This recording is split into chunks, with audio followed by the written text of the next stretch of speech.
One of the article was written today said that the president of the United States is not a president. He's not running the United States government. He's just a guy doing his guy thing. It's just Trump being Trump. The administration official, by the way, who authored the op-ed, also says that Trump officials have considered attempts to remove him from office. Quote, given the instability many witnessed, there were early whispers within the cabinet of invoking the 25th Amendment, which would start a complex process for removing the president.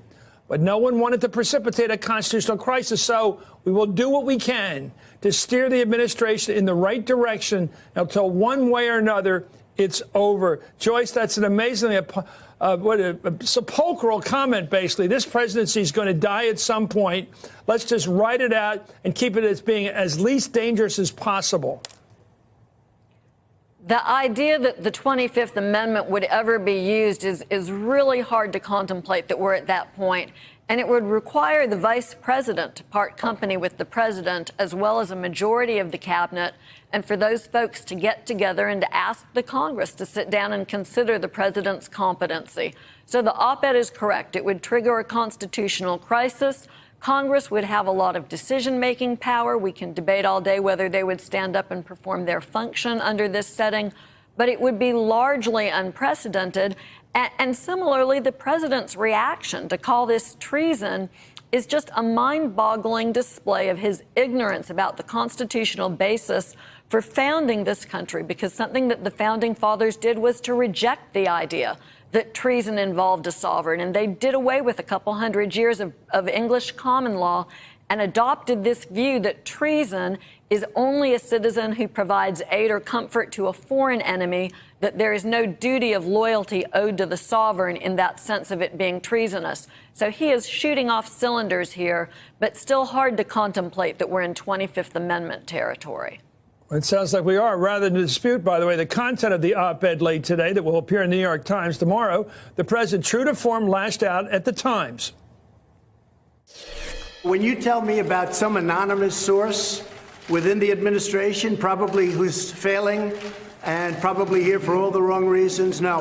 And the New York Times is failing. If I weren't here, I believe the New York Times probably wouldn't even exist. So if the failing New York Times has an anonymous editorial, can you believe it? Anonymous, meaning gutless, a gutless editorial. We're doing a great job. The poll numbers are through the roof. Our poll numbers are great. And guess what? Nobody is going to come close to beating me in 2020 because of what we've done. Zarlina, your analysis. Well, in that clip, he looks sweaty and a little bit unhinged, to use Omarosa's word. But I think, as to the other guest points, this validates what we already knew from the previous books and all of the excellent reporting the Washington Post and the Times has done over the past 2 years. I think what we as citizens and as analysts and people living in this country who care about our families and our safety, what we need to decide in this moment is, what do we do next? Is it the 25th Amendment? Is it making sure that the House becomes a Democratic majority in November so that we can then perhaps even talk seriously about the possibility of starting an impeachment process, which is not a one-step process, it's a two-step process. So that would just the beginning of that would just be talking about it in a serious way. And I think that we're actually in that moment. The president is a national security threat because he doesn't understand foreign policy. He makes brash decisions. He doesn't listen to his advisors. And we now have Bob Woodward on record saying that General Mattis essentially took an order from the president on the phone to assassinate Assad, an impulsive directive, and then hung up and said, I'm not going to do that. What do you want the Democrats to do? I want the Democrats to stand up and fight. I think that, well, that's a general term. Should they promise impeachment in this election? I don't think you promise impeachment. That's not the role of the Democratic Party. I think the Democrats can message around holding this president accountable. Impeachment is one of the ways to hold this president accountable. But it is actually up to the citizens and the voters to ensure that the Democrats have the votes necessary in order to do any of those things. So it's also on citizens. So let's go to Phil. I think you hear then the care which with Democrats are avoiding the word impeachment, even though I think a lot of them want it.